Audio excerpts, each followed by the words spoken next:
ఆమేన్. హల్లెలూయా. ప్రభువైన యేసుక్రీస్తు వారి మితిలేని కృపతో ఇక 12వ దిన ఆధ్యాత్మిక వసంత కార్యక్రమమునకు మిమ్మల్ని ప్రేమపూర్వకంగా ఆహ్వానిస్తున్నా. ఆశతో ఉన్న మిమ్మలను ప్రభు దేవదేవుడు యేసునాథుడు నిత్యము ఆశీర్వదించి హెచ్చించునుగాక. ప్రభు కృప మనం పొందుకుందాం. ప్రభు దీవెనలతో ఆశీర్వదించబడదాం. ఎందుకో నన్నింతగా నీవు ప్రేమించితివో దేవా, అందుకో నాదీన స్తుతి పాత్ర. హల్లెలూయా యేసయ్యా, హల్లెలూయా యేసయ్యా. నా పాపము పాప నరరూపివైనావు, నా శాపము మాప నలిగి వేలాడితివి. నాకు చాలిన దేవుడవు నీవే, నా స్థానములో నీవే. నాకు చాలిన దేవుడవు నీవే, నా స్థానములో నీవే. హల్లెలూయా యేసయ్యా. నీ రూపము నాలో నిర్మించియున్నావు, నీ పోలికలోనే నివసించుచున్నావు.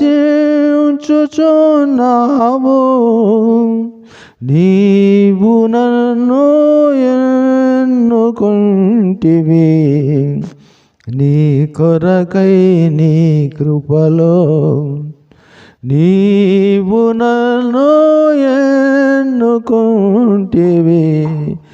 నీ కొరకై నా కృపలో. ఎందుకో నన్నింతగా నీవు ప్రేమించితివో దేవా. నా శ్రమలు సహించి నా ఆశ్రయమైనావు, నా వ్యధలు భరించి నన్నాదుకున్నావు. నన్ను నీలో చూచుకున్నావు, నన్ను దాచి ఉంచావు. నన్ను నీలో చూచుకున్నావు, నన్ను దాచి ఉంచావు. హల్లెలూయా యేసయ్యా, హల్లెలూయా యేసయ్యా. ఎందుకో నన్నింతగా నీవు ప్రేమించితివో దేవా, అందుకో నాదీన స్తుతి పాత్ర. హల్లెలూయా యేసయ్యా, హల్లెలూయా యేసయ్యా. ఇక ఆధ్యాత్మిక వసంతంలో 12వ దిన ధ్యానమునకు మిమ్మల్ని ప్రేమపూర్వకముగా ఆహ్వానిస్తున్నా. ఈ దినము యథార్థమైన వెలుగులో మనం జీవించుట అన్న దాని గురించి ధ్యానం చేస్తున్నాం. చాలాసార్లు మనము చేస్తున్నది మన దృష్టికి న్యాయమే కనుక అది యథార్థత అని భావిస్తున్నాం. కానీ దాని క్రియారూపమును బట్టి లోకము అది యథార్థత అని కాదని గుర్తించటం జరుగుతున్నది. కనుకనే ప్రతి మంగళవారము మనము ఎంత యథార్థముగా ఉంచున్నామో దాన్ని జ్ఞాపకం చేసుకొనుచున్నాం. యథార్థవంతునికి కలుగు వెలుగును గురించి గత వారం మనం చూసాం. అటు యథార్థతలో జీవించుటకు ప్రభు కృప ఈ వారం కూడా మనకు దయచేసి రానయ్యన్న కాలమంతయు లోకములో యథార్థవంతులుగా జీవింపచేయునుగాక. నేటి ధ్యానమునకై ఏర్పాటు చేయబడిన వాక్య భాగము కీర్తనల గ్రంథము 37వ సంకీర్తన 6వ వచనము. కీర్తనల గ్రంథము 37వ సంకీర్తన 6వ వచనము. కీర్తనల గ్రంథము 37వ సంకీర్తన 6వ వచనము. ఆయన వెలుగు వలె నీ నీతిని, మధ్యాహ్నము వలె నీ నిర్దోషమును వెల్లడి చేయను. యథార్థత దేవునిపై ఆధారపడిన వారికి మాత్రమే చెల్లుతుంది, వారికి మాత్రమే అన్నమే అవుతుంది. అందుకని ఇక్కడ అంటున్నాడు, చదువుకున్న వాక్య భాగము కీర్తనల గ్రంథము 37వ అధ్యాయం 6వ వచనం చదివాం. అలాగనే 7వ వచనము కూడా చదివినట్లయితే, యెహోవా ఎదుట మౌనముగా ఉండి ఆయన కొరకు కనిపెట్టుకొనుము, తన మార్గములో వర్ధిల్లు వారిని చూచి వ్యసన పడకము, దురాలోచనలను నెరవేర్చుకుని వారిని చూచి వ్యసన పడకము. యేసుప్రభు వారు యెషయా గ్రంథం 53వ అధ్యాయంలో ప్రవచన వాక్కుగా మన వ్యసనములను బట్టి ఆయన వ్యాధిగ్రస్తుడయ్యాడు. ఈ వ్యసనము కలిగి ఉండట యథార్థత లేకపోవటం కూడా వస్తుంది. వీరికి వెలుగు చీకటిగా కనిపిస్తుంది, వెలుగే చీకటిమయమైపోతుంది. ప్రభువులో నడుచుచుంటుంటారు కానీ ఈ యొక్క వ్యసనం అన్నది వదిలిపెట్టకుండా ఉంటుంది. కనుకనే ఇక్కడ 37వ అధ్యాయము కీర్తనల గ్రంథము 6వ వచనమును స్పష్టమైన మాట అంటున్నాడు. ఆయన వెలుగును వలె నీతిని, వెలుగు ఎలా ఉందో దేవుని నీతి కూడా, వెలుగై ఉన్న యేసు ప్రభు వాడే నీతి. కనుకనే ఆయనే నీతిమంతులుగా తీరుస్తుండగా నీతి తత్వము కలిగిన నీవు ఇది నీ క్రీస్తు ద్వారా నువ్వు అలవర్చుకున్నావు అన్నది మర్చిపోబాకు. యేసు ప్రభు వారు అంటున్నారు, నాలో పాపం ఉన్నదని మీలో ఎవరైనా నిరూపించగలరా అని. ఎంతవరకు నీలో నీతి ఉన్నదో ఒకసారి ఆలోచించు. ఈ నీతి ప్రవర్తన కలిగి ఉండటే యథార్థత. ఈ యథార్థత లోక మనుషులను పోలినది కాదు. కాబట్టి ఇక్కడ వాక్యం స్పష్టం. లోకస్తులను చూచి లోకపు ఆశలను నెరవేర్చుకునే వారిని బట్టి నువ్వు వ్యసన పడవలసిన అవసరం లేదు, దిగులు చెందవలసిన ఆలోచన. వాడి ఆలోచనలన్నీ దురాలోచనలు నెరవేర్చుకున్న వారు చూచి తన మార్గం, అంటే ఇది దేవుని మార్గము కాదు, వారి ఇష్టానుసారమైన మార్గమును నడుచు వారిని చూచి నువ్వు వ్యసన పడవలసిన అవసరము లేదు. ఏలైనగా నాది వెలుగు మార్గము, వారిది చీకటి మార్గం. వారిని చూచి నువ్వు మాట్లాడబాకు, వారిని చూచి నువ్వేమి గర్వించబాకు. యోబు జీవితంలో కూడా అదే విధముగా ఉన్నది. తన స్నేహితులు వచ్చి ఆయన మీద నిందలు మోపుతుంటే ఆయన మౌనముగా ఆలకిస్తున్నాడు తప్ప వారితో వాదించుటకు తెగించలేదు. చాలాసార్లు నీ మీద మోపబడిన నేరములను బట్టి నువ్వు వాదనకు వెళ్తావు, సర్ది చెప్పటానికి వెళ్తావు. ప్రియులారా, ఈ సంవత్సరం నేను అనేక పర్యాలు చెప్పాను, మళ్ళా చెప్తున్నాను.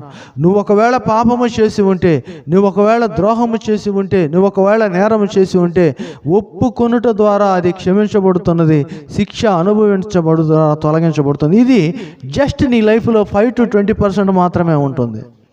ఏది? నీ చేసే క్రియలను బట్టి నువ్వున్న స్థితిలో పాపములో వెళ్ళటం. మిగతా 80% ఏమవుతుందంటే నీ మీద మోపబడిన నేరములే అవుతున్నాయి.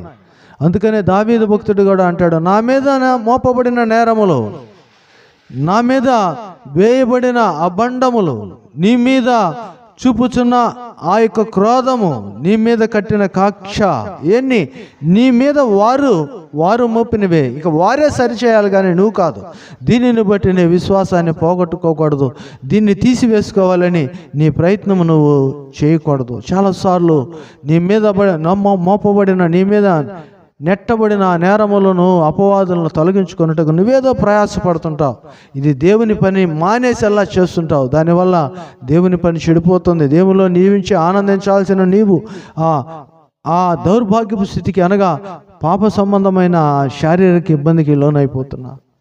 దేవుడిచ్చిన ఆనందమును గడపటానికి వెలుగు మార్గంలో ఉన్న నీవు నీ యథార్థతను కోల్పోకుండా ఉండటానికి నువ్వు చేసిన దాన్ని ఒప్పుకో, నీకు కలిగిన అపవిత్రతను విడిచిపెట్టు, ప్రభువులో జీవించు. అంతేకాని నీ మీద మోపబడిన దానిని నీవు వాదించి లేకపోతే పోరాడి తొలగించుకున్నట్టుకు సమయమును వ్యర్థం చేయబాకు. దీనిలో నీ యథార్థత పాడైపోతున్నది.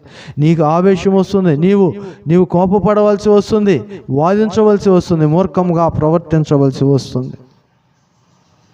అందుకనే ప్రభు అంటాడు మౌనముగా కీర్తనల గ్రంథం 37వ అధ్యాయం 7వ వచనము, యెహోవా ఎదుట మౌనముగా నుండి ఆయన కొరకు కనిపెట్టు. మౌనముగా ఉండి ఆయన కొరకు కనిపెట్టు. ఇది యథార్థవంతుల లక్షణం. కీర్తనల గ్రంథం 37వ అధ్యాయం 6వ వచనము, ఆయన వెలుగు వలె నీ నీతిని మధ్యాహ్నము వలె నీ నిర్దోషత్వముని వెల్లడి చేయను. నీ యథార్థతను ఆయన చూపిస్తాడు. నీ యథార్థతను ఆయనే చూపిస్తాడు. యథార్థతను బట్టి లోకమును నువ్వు స్వతంత్రించుకొనగలవు, లోకములో మేలు పొందుకొనగలవు. యెహోవా ఆశీర్వాదము నుండి వారు భూమిని స్వతంత్రించుకుందరని ఇదే అధ్యాయం 22లో చెప్తున్నాడు. కనుక దేవుడు నీకు ఇచ్చిన యొక్క వెలుగు మార్గములో ఉన్న యొక్క యథార్థత విడిచిపెట్టబాకు.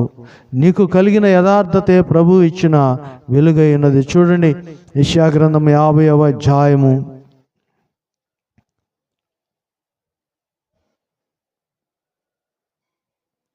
50వ అధ్యాయం 10వ వచనం, మీలో యెహోవాకు భయపడి ఆయన సేవకుని మాట వినువాడెవడు?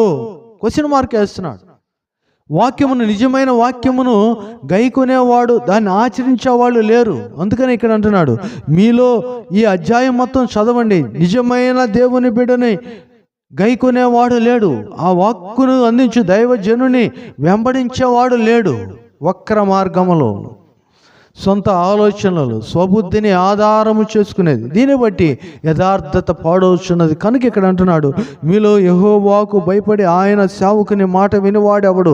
వెలుగు లేకయే చీకటిలో నడుచువాడు యెహోవా నామమును ఆశ్రయించి తన దేవుని నమ్ముకొనవలెను. ఇప్పుడన్నా నమ్ముకోమని చెప్తున్నాడు. వెలుగు లేదంట, చీకటిలోనే తౌడులాడుకొనుచున్నారు. ఎందుకయ్యా అంటే తన సేవకుని మాట వినుటలేదు. తన సేవకుని మాట వినకుండా చీకటి మార్గములో నడుసు ఇదే మార్గమని బోధించు వానిని వెంబడించుచున్నావు కనుక పిల్లరా చూడండి, చాలాసార్లు ఇది నశించిపోయినది. కనుకనే ఈ యొక్క ఆధ్యాత్మిక వసంతం అనే యొక్క లెంట్ నీకు అనుగ్రహించే ప్రభు ఆయన యథార్థ మార్గంలో నేను నడిపించుటకు ఆయన ఇష్టపడ్డాడు. నీలో నశించిన ఈ యథార్థత, నీలో దినదినము వెనకబడిపోతున్న ఈ యొక్క వెలుగు మార్గములో ఉన్న ఆశీర్వాదము చీకటిలోకి వెళ్ళిపోయి యథార్థతను పోగొట్టుకుంటున్నావు. అది ఎదుటి వారిని బట్టి నీ యొక్క నమ్మకము చొప్పున ప్రభువుని విడిచిపెట్టి వారి వెనకపోవటను బట్టి. కానీ నీలో నశించిన ఆ వెలుగును మరలా పునరుద్ధరింప చేయుటకు ప్రభు ఈ లోకానికి వచ్చాడండి. గమనించండి, యెషయా గ్రంథం 58వ అధ్యాయం 58వ అధ్యాయము 10వ వచనము యెషయా గ్రంథం 58వ అధ్యాయము 10వ వచనము, ఆశించిన దానిని ఆకలిగొనిన వానికిచ్చి శ్రమ పడిన వానిని తృప్తిపరచనేడలా చీకటిలో నీ వెలుగు ప్రకాశించును.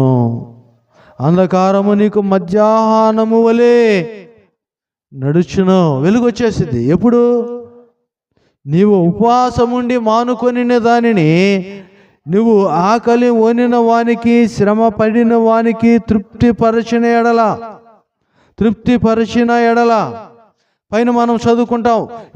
ఈ యొక్క ఆధ్యాత్మిక వసంతంలో ఆ ఉపవాసము గురించి మనం ఉండాలన్న ఆశ, నిన్ను నీవు నలుగొట్టుకోవాలన్న, దేవునిలో ఉండాలన్న తపన, మేము ఉపవాసం ఉండగా నీవెందుకు, మేము ఉపవాసం మా ప్రాణములను ఆయాసపరుచుకుండగా నువ్వు ఎందుకు మమ్మల్ని లక్ష్య పెట్టలేదన్నప్పుడు ప్రభు చెప్తుంది, మీ ఇష్ట ప్రకారం మీరు నడిచారు, మీ ఇష్ట ప్రకారం మీరు జీవించారు కాబట్టి నన్ను గాయపరిచిన మీ వ్యసనములు, నన్ను గాయపరిచిన మీ యొక్క వ్యసనములు 37వ కీర్తనలో మనం చదువుకున్నా. పోవాలంటే ఇక ఆధ్యాత్మిక వసంతములో యథార్థమైన వెలుగును నువ్వు వెంబడించాలి. యథార్థమైన వెలుగు ఇదిగో చీకటి నుంచి వెలుగులోనికి నడిపిస్తుంది. అది ఎలా ఉంటుందంటే మధ్యాహ్నపు వెలుగు వలె ఉండునని ప్రభు సెలవిస్తున్నాడు. కనుక ఇట్టి మధ్యాహ్నపు వెలుగు నీ జీవితంలో ఉండాలని ప్రభు కోరుతున్నాడు. ఈ మధ్యాహ్నపు వెలుగు నిన్ను తృప్తిపరిచే వెలుగుగా ఉంచాలని ప్రభు ఆశపడుతున్నాడు. ఇట్టి కృప దేవుడు నీకు దయచేయనుగాక. నీ కొరకైన ప్రార్థన. ప్రేమగల తండ్రి, మధ్యాహ్నపు వెలుగు వలె నాయన ఈ యొక్క యథార్థమైన వెలుగు మాకు ఇస్తున్నందుకు వందనాలు. కరుణించుము, కటాక్షించుము నాయన. ఉపవాసముండి ప్రార్థనలు చేస్తున్న ఆధ్యాత్మిక వసంతములో నాయన ఉన్న వ్యసనములను తీసివేసుకున్నట్టుకు ప్రయాసపడుచున్న ఈ యొక్క బిడ్డలను మీరు ఆశీర్వదించు, వారిని వెలుగులోనికి నడిపించము. యథార్థమైన వెలుగును బిడలపై ప్రోక్షించి మీ దీవెనలు దయచేయమని యేసు నామమున అడుగుచున్నాము తండ్రి, ఆమేన్. తండ్రి, కుమార, పరిశుద్ధాత్మ త్రియక దేవుని సకలమైన దీవెనలు మధ్యాహ్నపు వెలుగు వలె యథార్థమైన వెలుగు మీ కుటుంబములకును వ్యక్తిగత జీవితములకును ప్రభువు తోడై నడిపించునుగాక. ఆమేన్. హల్లెలూయా.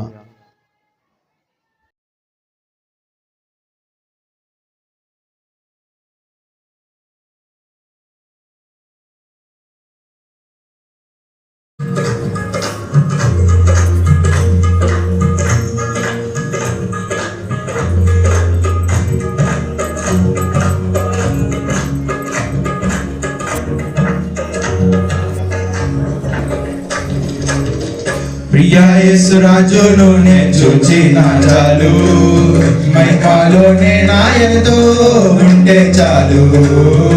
ప్రియ యేసు రాజును నే చూచిన చాలు, మహిమలోనే నాయనతో ఉంటే చాలు. నిత్యమైన మోక్ష రుణము నందు చేరి, నిత్యమైన మోక్ష రుణము నందు చేరి, భక్తుల గుంపులో దర్శించాలు, భక్తుల గుంపులో దర్శించిన చాలు. ప్రియ యేసు రాజును నే చూచిన చాలు, మహిమలోనే ఆయనతో ఉంటే చాలు. ప్రియ యేసు రాజు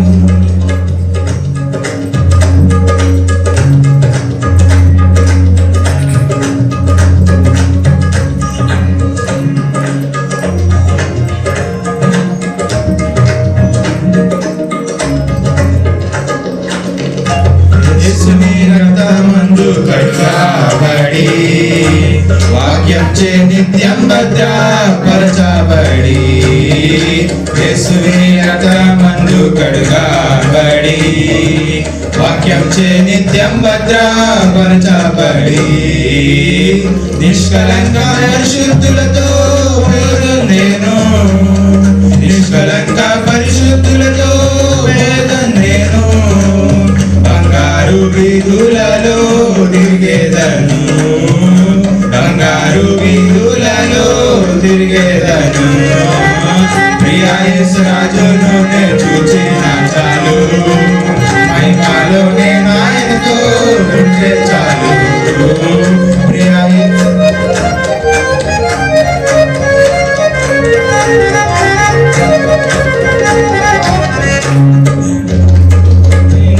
తలను చూచి స్వర్ణ కిరీటం పెట్టి ఆనందింతు, ముళ్ళ మకుటం పైన తలను చూచి స్వర్ణ కిరీటం పెట్టి ఆనందింతు, కొరడాతో కొట్టబడిన వీపును చూచి, కొరడాతో కొట్టబడిన వీపును చూచి, ప్రతి ఒక్క గాయమును ముద్దాడేదన్, ప్రతి ఒక్క గాయమును ముద్దాడేదన్.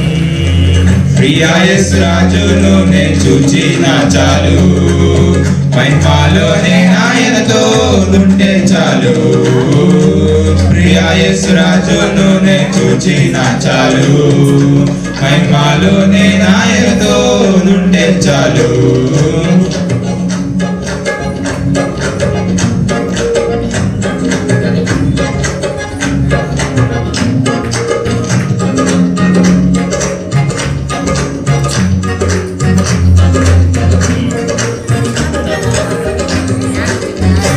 ఆహా ఆ బుర ఎప్పుడు ప్రోగుతుందో, ఆహా నా ఆశ ఎప్పుడు తీరుతుందో, ఆహా ఆ బుర ఎప్పుడు